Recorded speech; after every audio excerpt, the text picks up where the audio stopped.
Penguin Audio presents It's the Middle Class, Stupid. Written and read by James Carville and Stan Greenberg.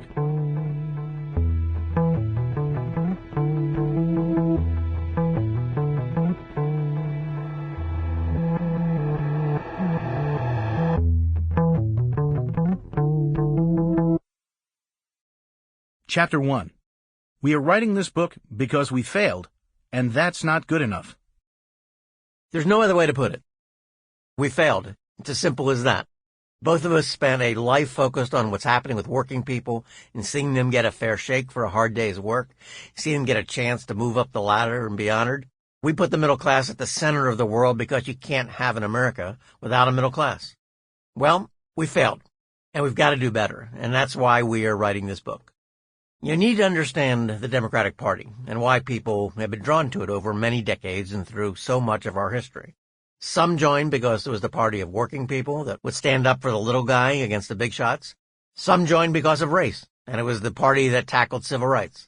Some joined because it was the party that stood up for the poor. Some because it was the party of rights for women, Latinos, immigrants, gays, and lesbians, each in their own time.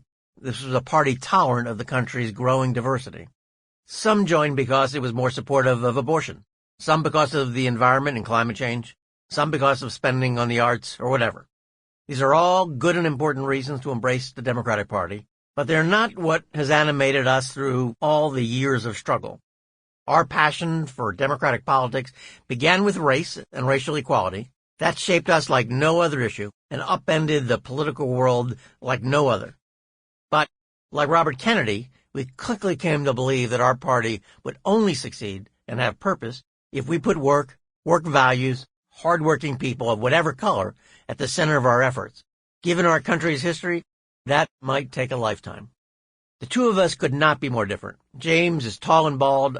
I am a short guy who had a fro, and you could not have constructed a more divergent personal journey to our common passion. I grew up in a working-class, big-city neighborhood, galloped through Harvard and Yale before putting my spotlight on the Reagan Democrats, the disaffected working class that felt betrayed by the Democratic Party. James grew up in a small-town Cajun, Louisiana, joined the Marines, barely got passing grades in law school before he started running and winning campaigns. Both of us became convinced that Bill Clinton was an extraordinary politician who was trusted by African-American voters and instinctively understood he had to honor and win over the forgotten middle class to lead the country. I grew up in Carville, Louisiana, in Iberville Parish, 65 miles north of New Orleans. Carville was barely a blip on the map back then, and the only thing that stopped folks from passing straight through was the stop sign in the middle of town. Carville was named after my grandfather, who was accorded that honor because he was the postmaster. The second generation of our family to hold that position, and he ran the country store that was attached. My father later held the same dual positions of postmaster and proprietor of the country store, and owning the store was a big deal in a place like Carville.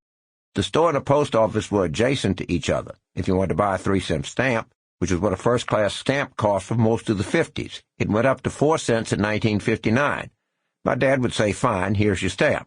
Then if you wanted a loaf of bread or a quart of milk, he'd walk you next door and sell you that.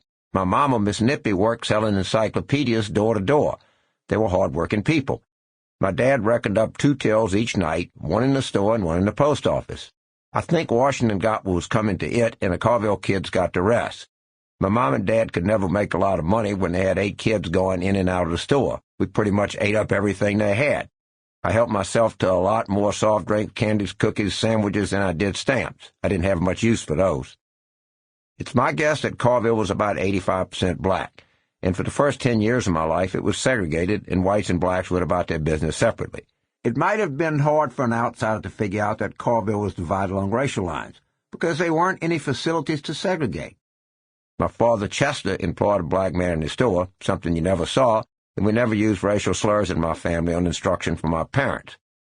Because the biggest employer around was the federal government, the National Leprosarium in town was the town's premier center for the treatment of Hansen's disease. Carville was a different kind of place, and it's safe to say I grew up in one of the more egalitarian places in the rural South. But after the Supreme Court ruled in landmark Brown v. Board of Education case in 1954, everything changed. Once segregation... Sample complete. Ready to continue?